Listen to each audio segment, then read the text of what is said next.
Hello everyone and welcome back to my YouTube channel. Today I'm sharing a Mother's Day card with you featuring the Bunny Bouquet stamp set from My Favorite Things. I have had so much doubt to purchase this stamp set, I must admit. I was in love the first moment that I saw it, so one of the design team members with the sneak peeks showed this card and I was immediately blown away by this incredible illustration. But at the same time, I was not sure about the purchase because it's with tons of flowers and I just am not comfortable with coloring flowers. So I waited and waited, and eventually I purchased it like a few weeks after the release. Still in love with it. The only thing that I find kind of sad is that there aren't any matching dies. So I figured out a way to just stamp it out and have it one layered on my card panel and then work my way around it with a sentiment. But you can fussy cut it, you can use a machine if you have it, to cut out this image, and then you can play around with positioning. But in my case, I just wanted to have the option open to have a vertical or a horizontal card. Since I wasn't sure yet how everything was going to turn out. So I just stamped it out, made sure before stamping it that it was going to work on an A2 size panel in both directions. So I'm doing that. Another thing was that this card, I struggled a bit with the coloring since it's all about flowers as well, but also because this was one of the cards that was actually one of my first cards after not crafting for like 6 weeks. I know that I have been absent and I already mentioned it in a previous video. I still have some cards to share and I made a few lately, so I was really happy to get back at my craft desk. But there have just been a few tough weeks and I needed some time to process everything, and maybe one day I will come back to it, but for now I just needed some time. And this card was the one where I got back into it, and maybe I should have first used a stamp that was a bit less outside of my comfort zone. But in case it was the only card I was going to create that day or that weekend, I decided to start with a Mother's Day card because it's coming up, and so I just went for it. Now, for the Copic combinations later on, you can always find them on my blog post, but because I struggled a bit with the colors and I went over coloring, I'm only listing the actual colors in the end, so I'm not going to list everything. Like what I'm doing here was an attempt to have like this really rich pink flower, but then afterwards I colored not the other flowers around it, next to it, and it was just not matching with each other, and so I went over this pink. So this specific pink combination isn't listed on my blog post, it's just the combination afterwards that I have listed. So in case you like this combination, write it down right now,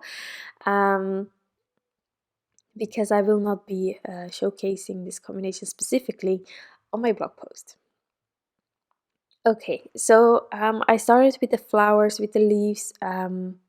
Why? Because I always try, except when I'm trying to avoid it, but I always try to start with the hardest parts of my images when I need to color things in, like the hair, or in this case, the flowers, because once you get the things done where you're a bit uncomfortable with, or you're unsure about it, anything like that, once you get those elements done and you like it, then the other things will go easily because you're used of coloring, for example, a bunny or clothing or anything like that.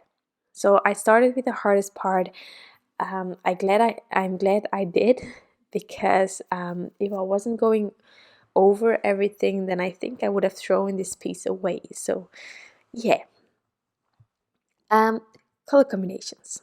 Another thing is that I will, I had some questions about Copic combos and such. there is a template that I really want to showcase to you, a printable. So I am thinking of just doing a few videos here and there, relatively short, but just showcasing some combinations of markers that I really like. I'm still figuring out how I will be organizing the chart. Like, do I do it for each kind of family? Do I have enough color combinations to share with you for every family if I do it on a separate page? I have no clue yet, but it's coming, and I know it was a question of several of you, to just do something with combos and just get you started. And I was hoping to have like something, a guide kind of thing from my own for you, but I have been thinking about it for a year and I just haven't figured out yet how I want to show that. So maybe the chart that I have right now can already help you once I have a few videos with it. So I hope to be able to get on that as quick as possible, but at the same time still recovering. So I'm taking my time and I'm not pressuring myself to create, because this is the happy place and it needs to stay that way. So here, for the flowers, as you could see, well, the ones, well, in the center kind of, they are quite dark and I really love that combination, but they turn out quite dark against the pink flowers. So I ended up taking from that same combination some markers to darken the upper flowers as well, so that it was matching better with each other. So it completely changed color. So that's why I did not list the first combination.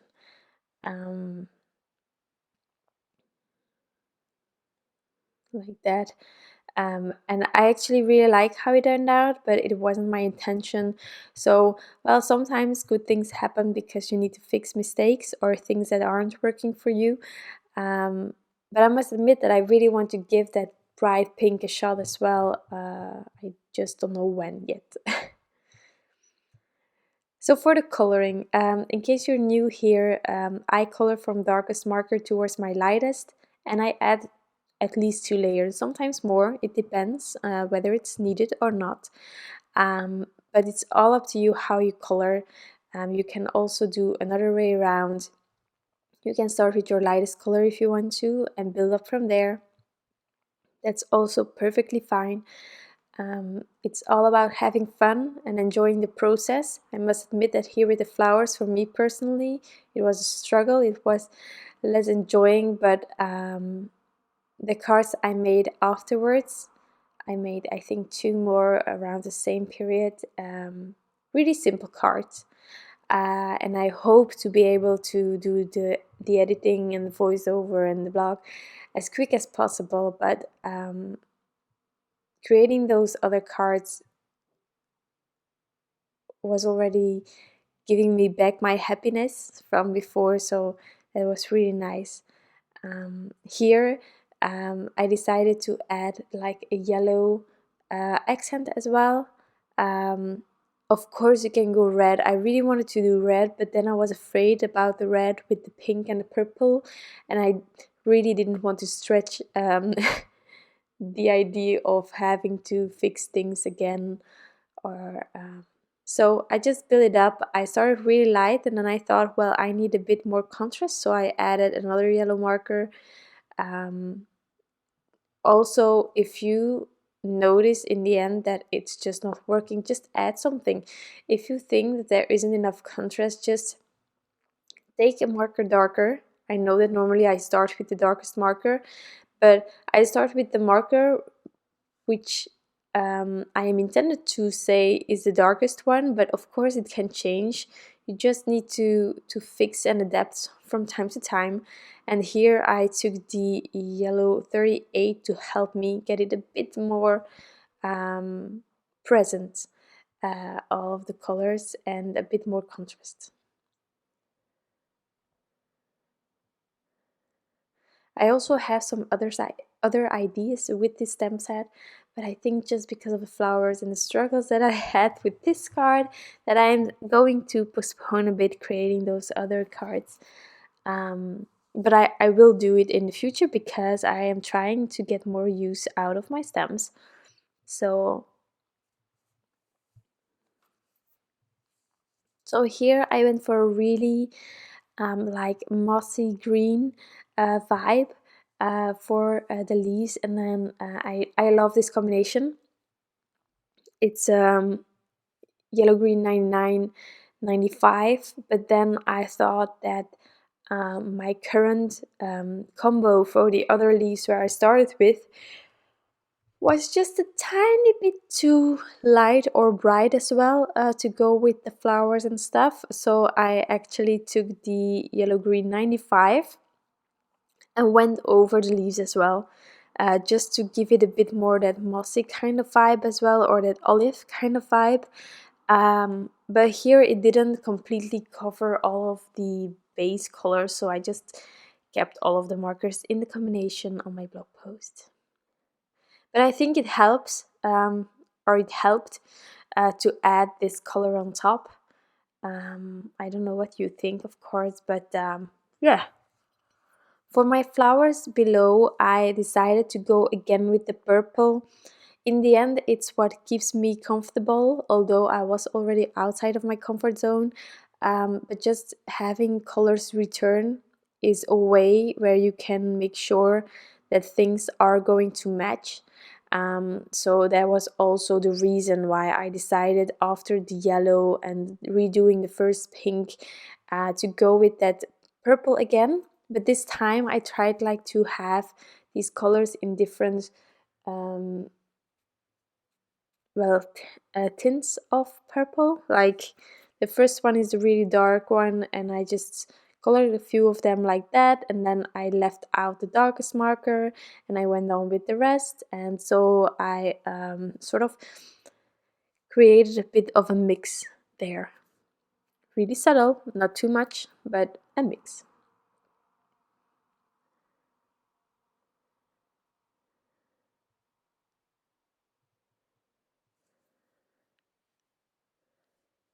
So I think in the end, there are quite a lot of markers that went into this coloring, but when you look at the total picture and you see how many things were there to color in, I think the amount of markers are quite well low in this case, just because of the returning colors.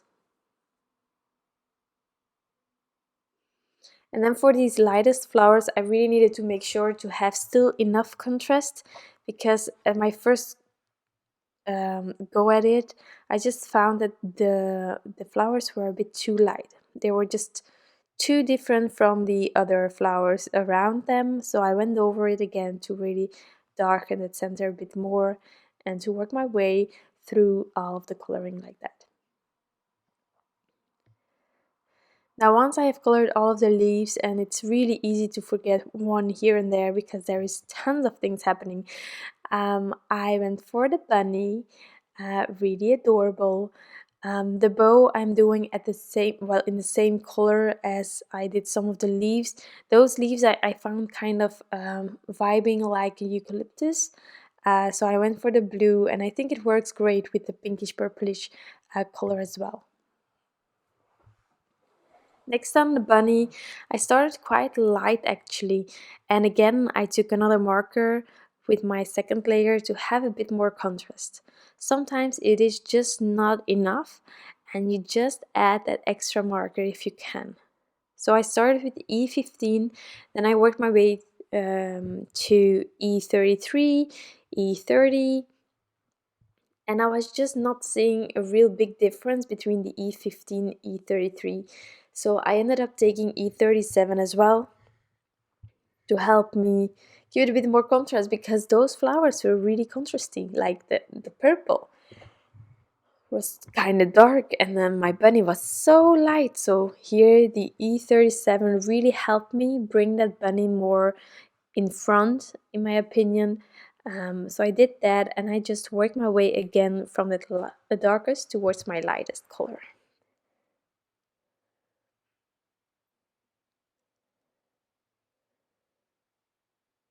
So again, if you want to see Copic combinations, you can always find them on my blog post that is listed in the description box down below. So we're almost done with the coloring, and then we will move on towards, well, the design of the card, which was still a bit organic because of course I don't plan ahead. I had an idea. So I'm going to, in a few seconds, zoom out, and then I will take my basic rectangles from Mama Elephant to be able to die cut a perfect A2 sized panel, because as you know, I cannot trim things myself to the right size. So I first contemplated about using the A2 layers die from Waffle Flowers, but there you don't have any stitching details, so I switched it up. And then one of my latest purchases is this Foxtrot Alphabet Die from Alex Syberia Designs. Actually my first product that I have from this brand, and well, I think I will get more. Because it's a really, I love this alphabet set. I love alphabet sets in general, but this one is really funky, and like the B, like for example the B is like the biggest part is on the top. Normally it's on the bottom in my head, but I love it. I think it's genius and it's fun. So in my original idea I had this idea of adding mom on the side, but then I noticed that there was enough space to add one of the sentiments of this stem set, so I also added that. And then I decided to add the mom above. Now I am adding it first in white, and I actually really love how it looks in white. But I have another card that I hope to share with you in the future, and there I did a die cut sentiment completely in white, and it really stood out enough to keep it white. So I think I'm sort of in the vibe of leaving all my die cuts white, but I ended up adding with my markers a bit of color, and it works great. But if you want to keep it white, go for it, because I love it in white as well. White sentiments can work perfectly. Just make sure you have enough dimension so that it really jumps out of the panel.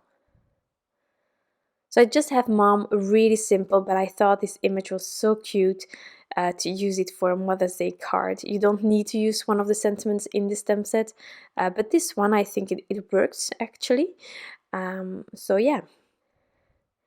I'm going to add the mom as straight as possible, so I'm using my T-square ruler a tiny bit to guide me with that, and then I'm going to add the mom with some liquid glue.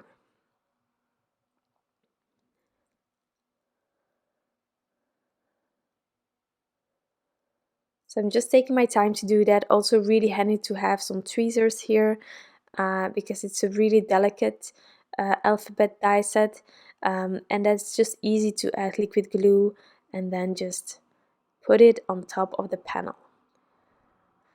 So this was going to be my card originally, but I'm going actually to take the two darkest pinkish purplish kind of markers, and I'm going to add it to the letters. Normally, if you want to do this, I really suggest doing it before adding it to the panel, because there was a big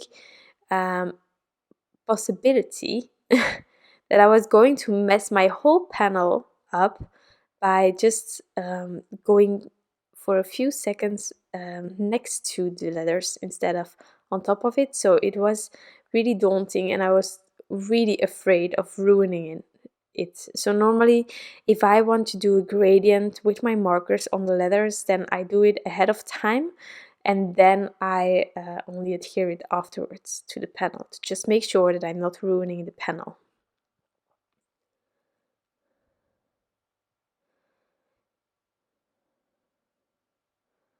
So just did that, and just using the same markers as with the flowers. It's again the return of colors. It works great. You don't never have to be afraid about will it fit, will it work or not, because it is the same. How can it not work, you know?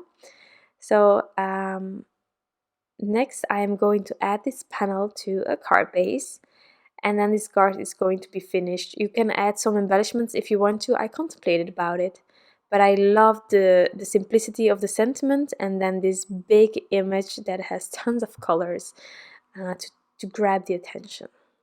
So that is my card for today. I hope that you enjoyed this video. Thank you so much for being here and for keeping up the support. I know that I have been absent, but I will try to come back as soon as possible with a number of cards, but give me some time. I'm not gone, I'm just taking some time. Thank you so much for understanding and for being here, and I wish you all an incredible day. Bye!